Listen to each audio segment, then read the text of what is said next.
We live in interesting times. Today's stories. In Burundi, protests in Bujumbura erupts against a UN report. Return of military service divides Moroccans. Hurricane Florence dumps epic amounts of rainfall across the eastern U.S. and brings catastrophic flooding. North Carolina resident films flooding after Florence. Residents are rescued by boat after storm surge flooding.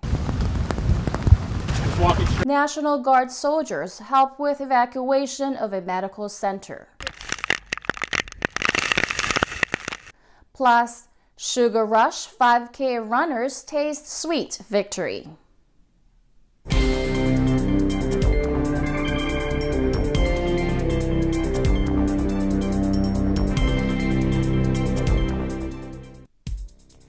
Hello everyone, I am Rose Papa Angeles, bringing you stories from around the globe. And this is Eagle News, Washington, D.C.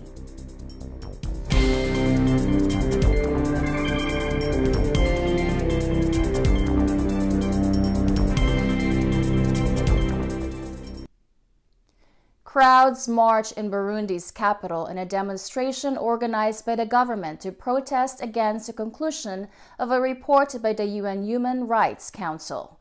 Published on September 5, the report states that serious human rights violations, including crimes against humanity, continued in Burundi in 2017 and 2018, fueled by President Pierre Nkurunziza's recurrent hate speech.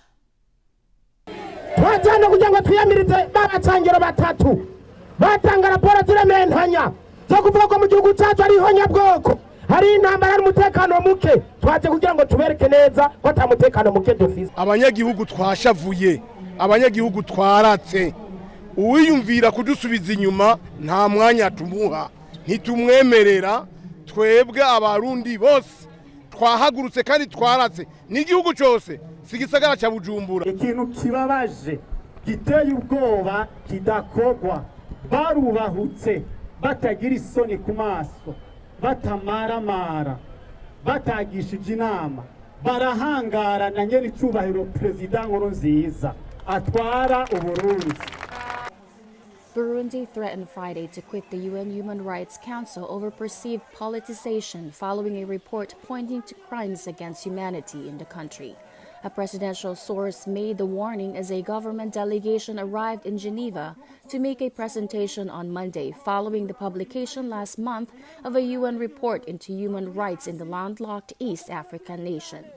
The UN Commission of Inquiry on Burundi reported that there were reasonable grounds to believe the Burundi government was committing crime against humanity, warning these and other serious rights violations were continuing unabated, in part due to hate speech by President Pierre Nkurunziza.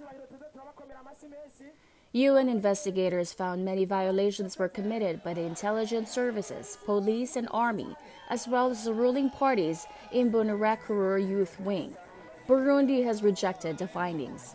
Presidential spokesman Willy Nyamitwe said Friday the delegation led by Minister for Human Rights Maureen Nivyabandi would meet newly appointed UN rights head and former Chilean President Michelle Bachelet.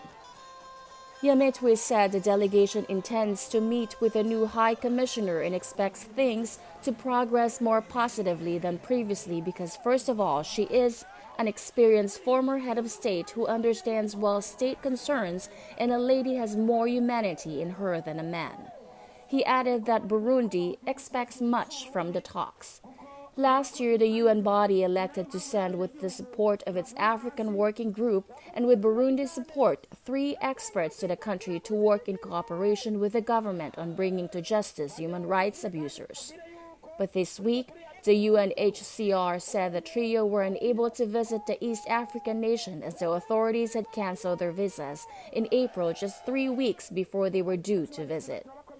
Nyamitwe has insisted they were mercenaries following a Western agenda. Burundi plunged into crisis in 2015 after Nkurunziza sought a fiercely contested third term in office that his opponents said was unconstitutional. Turmoil since then has killed at least 1,200 people and has forced 400,000 to flee their homes, triggering an investigation by the International Criminal Court, which Burundi last year became the first nation to leave.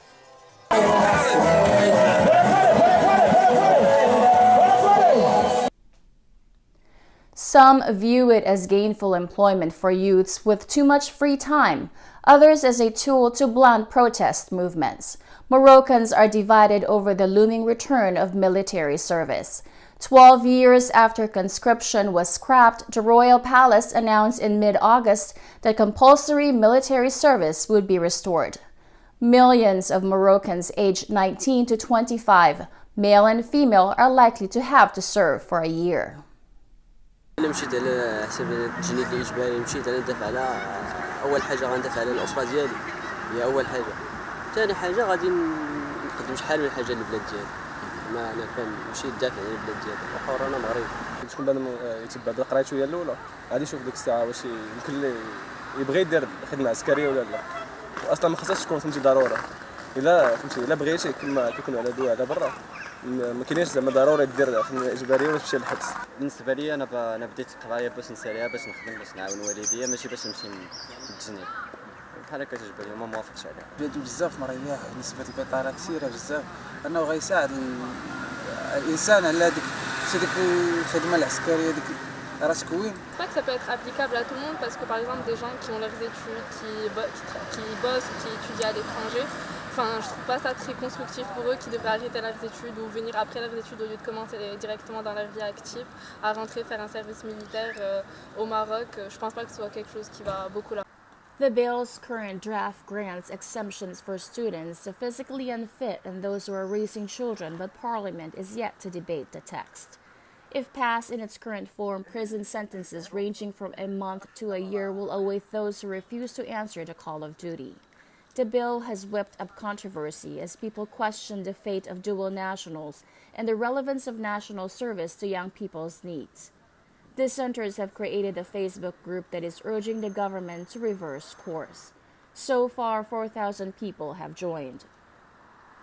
Some suspect the growth of protest movements explains the government's fresh enthusiasm for military service. The underdeveloped Rif region was rocked by demonstrations in 2016 and 2017. In June, a court jailed over 50 of the protesters for terms ranging from 1 to 20 years. People have also protested against unemployment in Jarada in the northeast and over water shortages in the south. Political commentator Mohammed Shakir said conscription is a tool to tame young people who have been driving the force of protest movements. There is a historical precedent. Morocco first brought in compulsory military service in 1966, a year after bloody riots. Back then, student leaders considered instigators of rebellion were among the first draftees.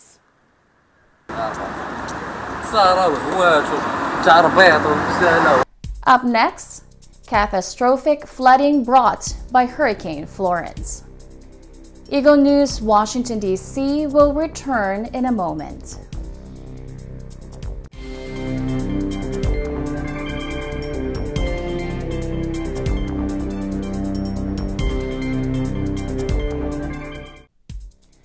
Gusts of wind and torrential rain caused extensive damage in North Carolina after Hurricane Florence. This video posted on Instagram shows flooding around a house on Smyrna Beach.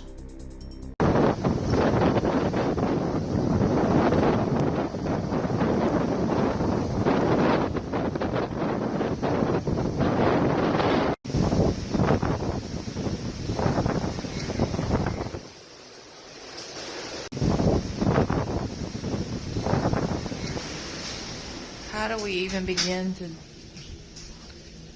where do we start? Getting all the good stuff out.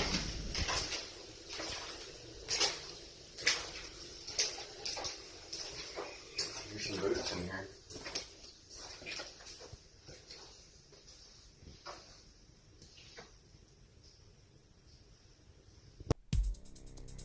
Residents of North Carolina are rescued by boat after heavy rain and flooding.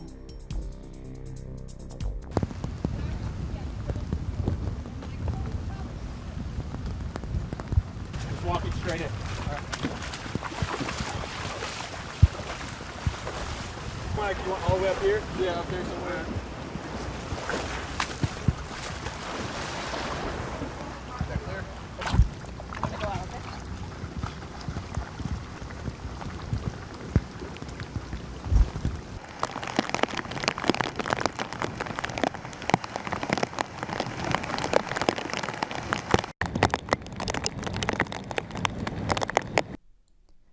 North Carolina National Guard soldiers help with the evacuation of victims of Hurricane Florence from a medical center.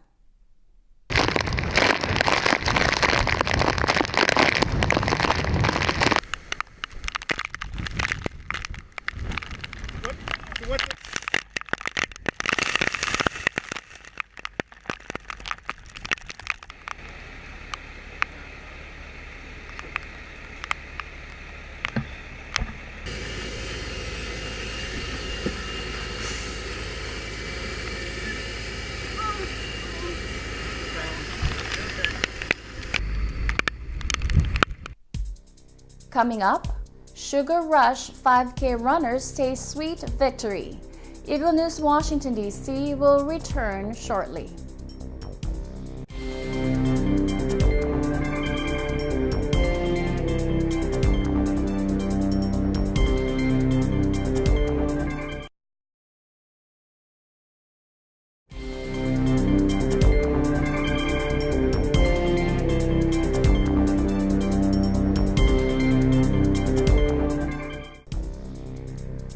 This is Eagle News Washington, D.C. I am Rose Papa Angeles. Eagle News correspondent Jay Roskitis takes us to Sugar Rush 5K run where participants taste sweet victory at the finish line. Literally.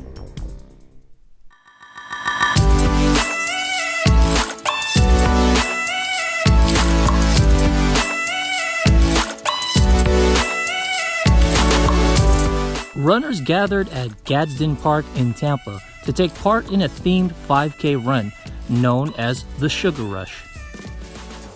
We have events located all across the country, and at every event location we have our local charity partners, and basically we just aim to help them raise funds, raise awareness for their cause. So here in Tampa, our partner is Kids Campaign Organization.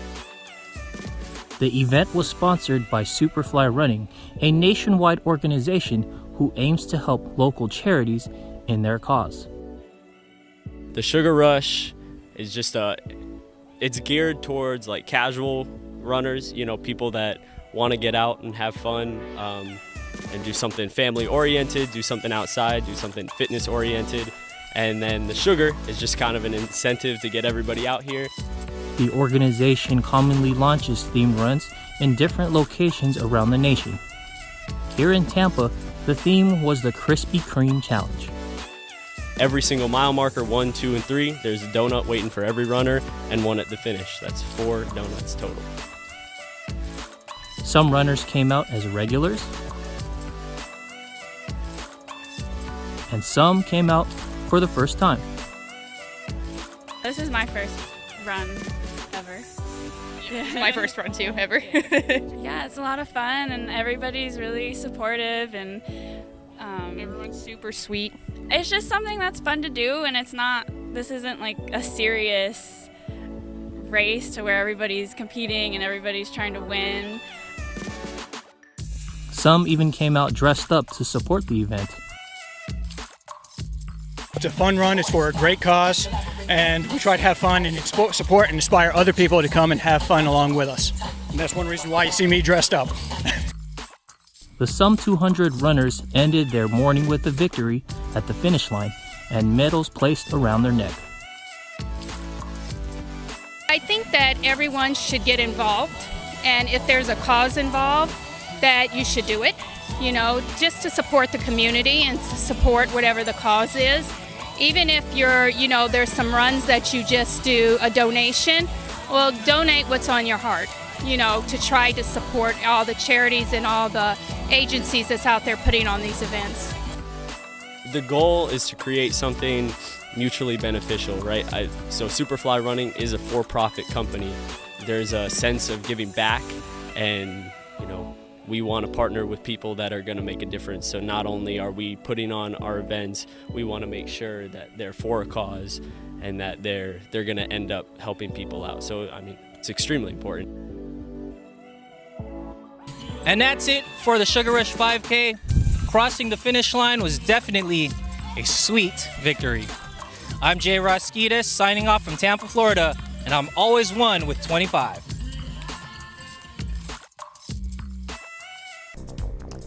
A donut after running 5 kilometers? Count me in next time. Thank you, Jay. That is today's Eagle News, Washington, D.C. Join us tomorrow for stories that matter to you. Visit our website at Eaglenews.PH and EagleNewsLive.com. Like us on Facebook, follow us on Twitter at twitter.com/EagleNewsPH. Thank you for watching. I am Rose Papa Angeles, and I am one with 25.